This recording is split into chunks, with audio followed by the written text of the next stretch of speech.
California, that structure began to bog down. Why? Because this great diversity, this incredible diversity of all forms, not only creates either unique political issues or more intense versions of the issues found elsewhere, water, education, and so forth, but also that diversity is, in effect, the greatest impediment to resolving those issues. Why? Because on any given issue, and it doesn't matter what it is, it can be the budget, it can be health care, it can be water or whatever, there are myriad stakeholders that represent the incredible diversity of this state, number one. And when you try to bring those stakeholders together, you quickly learn that you don't need just consensus, you need unanimity. Because any stakeholder left out of any issue can and will use the checks and balances of our system, the very complex set of hurdles, to stop anything from happening.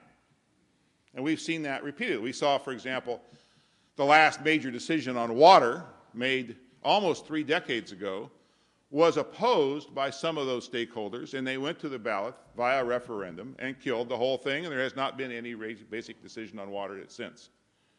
We saw it occur a couple of years ago when the governor proposed a comprehensive health care plan. He tried to tweak it and tweak it and tweak it and tweak it to get that kind of political unanimity that was necessary for political passage. And the more he tried to tweak it, the further away he got from that kind of unanimity. Now, there are occasions, rarely, when we get that kind of unanimity.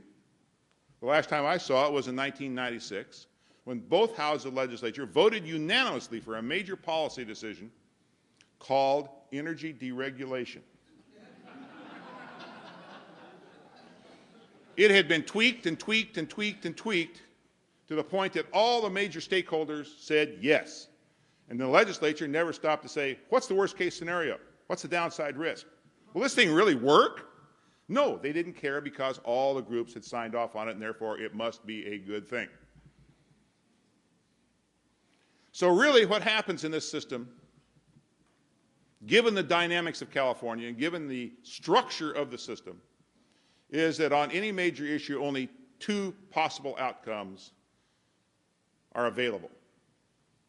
One, you get that unanimity and you create, therefore, a monstrosity, like energy deregulation, an unworkable monstrosity, or like the last several budgets we've seen. Or, conversely, you don't get that, you can't tweak it enough to get that, and nothing happens, like on health care or like on water. So the problem isn't really which party's in charge or the particular little rules they deal with, whether it's term limits or 2/3 vote or whatever. It's really the basic fundamental structure of the government, a structure of government that basically gives no incentive whatsoever to come to conclusion and every incentive to delay. A system that is wonderful for passing the buck but has no authority and accountability. And so if we are going to fix this system, we have to design a system not for an 18th century agrarian society, but for a 21st century complex society, a system that provides more authority to act, fewer impediments that allow the minority to prevent action, and finally, accountability for those actions. Now, what system might work? Well, I don't know. How about a parliamentary system, for example? Maybe that would work better in California. And we shouldn't stop at state government. We should think about the whole structure of government because all the levels of government are tied together. What's magic about having 58 counties? We used to change county boundaries in the state all the time. The last time we changed one was in 1907 when my first county, Imperial, broke away from San Diego County. The last time we created a new county in California, 1907, over 100 years ago. Maybe we shouldn't have counties at all. Maybe we should talk about regional governments with multiplicity of powers. Maybe we should end these single-purpose overlapping agencies that we have. We should be willing, in other words, to start with a relatively clean sheet of paper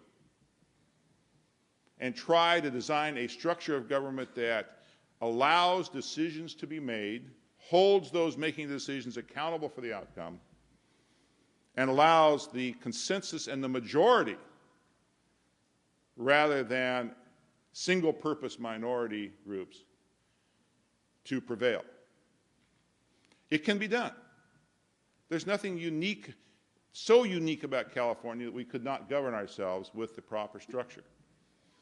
It's just incumbent upon us to find a way, perhaps through a constitutional convention, probably the only way that could be done, to design a structure of government that makes sense for California, not something that we just assume we always have to have, that has proven itself, that is not only doesn't work demonstrably, but cannot work. That's the important thing to remember. It cannot work.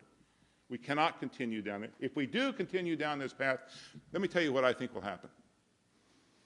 We will devolve further away from having a state with some community, sense of community, into a collection of tribes defined by geography, by economic standing, by ethnicity, by culture. And politics then will cease to be, probably already has ceased to be, the means by which we approach, define, and resolve our common problems into simply a way in which tribes conduct warfare on each other and try to prevent rival tribes from incursions upon their territorial domains. Does it sound familiar? Aren't we already headed down that path? The only way to prevent that from happening is to have a strong and effective state government.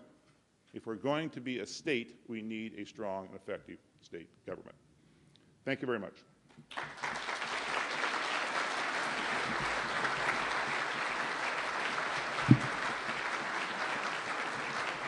And as Admiral Dewey said at the Battle of Manila Bay, fire when ready, Ridley. Okay, we have time. We have time for a few minutes of questions, so if you want to come to the microphone and ask questions, that would be great. But in the meantime, Dan, there's a couple questions that were texted in from our text-literate audience. Let me start with the first one. What incentive do legislators have to call a convention? There is no incentive for the legislature to call a convention. No organization will consciously overhaul itself when the people within that organization, it doesn't matter whether it's public, private, or governmental, or whatever, nobody within a system will consciously destroy the system and replace it with something else because they achieve success within the current system, the status quo, regardless of how illogical it is. That kind of reform, that kind of restructuring, that kind of true fundamental restructuring can only come from the outside. The legislature will never do it. Okay, let's go to this microphone over here. Yes, my name's Charlie McLean. I'm from Fresno. You made mention of the worst-case scenario with regards to the power initiative. That raises an interesting point because now in the financial situation, we're hearing about a technique that auditors use called stress testing. Do you believe that something like this could be built into a constitutional or governmental structure to avoid worst-case scenarios? I don't know that you can ever avoid worst-case scenarios, but I believe that if you have a system that allows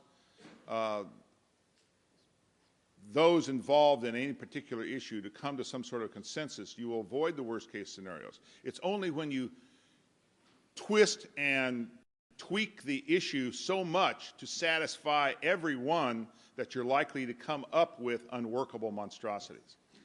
In other words, we have created a hyper-democracy in which everyone has a veto power, and in doing so, we have undermined true democracy. Okay, thank you. And as you just did, the next speaker, Stephen, could you introduce yourself and where you're from as well when you ask the questions? Thank you. Stephen Hill. I'm with the New America Foundation. Thank you for your comments, Dan. As I listen to them, I don't fear the changes that you're talking about. I fear that we won't be bold enough.